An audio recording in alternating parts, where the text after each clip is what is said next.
Bonjour les amis, je vous refais le test de la JBL Flip 4 parce qu'il était d'une très mauvaise qualité et ce pour une raison de je ne vous dirai pas. Bon, alors on refait un test en Full HD+, ça va être beaucoup plus joli. On recommence tout depuis le début. Alors, je vous présente la JBL Flip 4, une enceinte Bluetooth par JBL qui vaut dans les 100 € chez tous les commerçants et d'occasion on peut s'en tirer pour 70 € assez facilement. Attention aux contrefaçons, il y en a beaucoup sur le bon coin. Regardez bien la Flip 4, comment elle se situe. Il n'y a absolument pas d'encoche pour poser le téléphone. Il n'y a pas de câble micro USB ou USB type C. S'il y a tout ça, c'est pas une Flip 4. La Flip 4, c'est l'enceinte miniature, enfin miniature, il y a plus petit chez JBL, mais c'est l'enceinte petite de JBL et en même temps assez luxueuse, assez classe.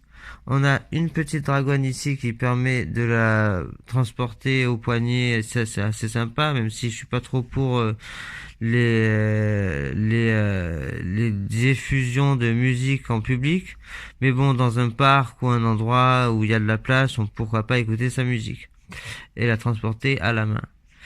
Après, on va vous présenter les boutons. Ils sont au nombre de 6. Il y a l'appairage Bluetooth, le volume moins, le volume plus. Je précise que le volume moins ou plus ne baisse pas le volume sur le portable. Ça ne commande pas la fonction volume du portable. C'est inhérent à l'enceinte. Donc je vous conseille de toujours mettre le volume à fond sur l'enceinte et de baisser ou augmenter avec le portable, c'est mieux. Et le volume et le bouton play pause qui permet, comme son nom l'indique, de mettre play ou pause. On a deux autres boutons. Le bouton power évidemment et le bouton que vous vous demandez à quoi ça sert. Et en fait, c'est si vous avez plusieurs enceintes JBL qui ont ce bouton, normalement les charge 4 et autres enceintes JBL, vous pouvez connecter les deux enceintes en même temps. Elles joueront le même son en même temps. Ça forme une sorte de pont Bluetooth. Ça permet, voilà, la première enceinte reçoit par Bluetooth le son et la deuxième enceinte se connecte à la première enceinte pour réitérer ce son en même temps. Ici, on a un petit cache pour le port micro USB et le port jack. Pas de port ici pour recharger son portable comme sur la charge. On peut pas recharger en USB, on peut pas brancher le clé USB. Voilà, j'ai fait à peu près le tour. Je vais vous montrer comment on la perd. Déjà, faut l'allumer et appuyer sur le bouton Bluetooth. Une seule fois, ça suffit. Voilà, quand on entend ce son, c'est qu'elle est en mode appairage. Je vais vous mettre...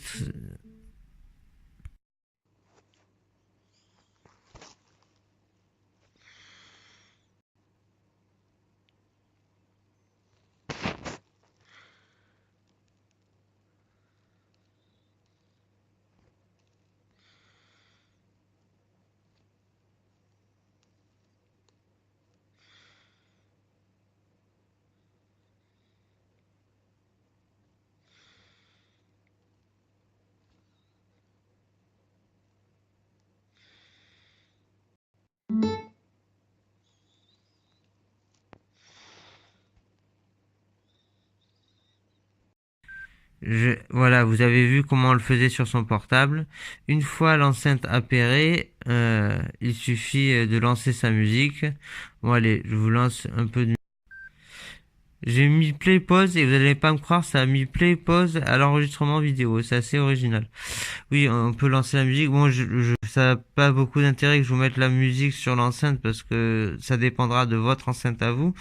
Mais voilà, faut savoir qu'elle a un très bon son. Elle a deux enceintes sur les côtés pour les basses et deux tweeters là et là pour les aigus et les médiums. Ça donne un très bon son et assez fort sur une pièce un peu petite. Vu que ça résonne, ça fera vraiment largement l'affaire pour une soirée ou en soirée en boîte quoi. Voilà, donc je vous la conseille vraiment cette enceinte, elle est super, elle est très pratique, elle rentre dans une sacoche de quelle que soit la marque. Je crois que d'ailleurs ça a été fait exprès, elle fait pile la hauteur. Elle est vraiment très bien. Pour le prix, je pense qu'il n'y a pas mieux. Voilà, merci de m'avoir regardé et j'espère que cette vidéo vous satisfera.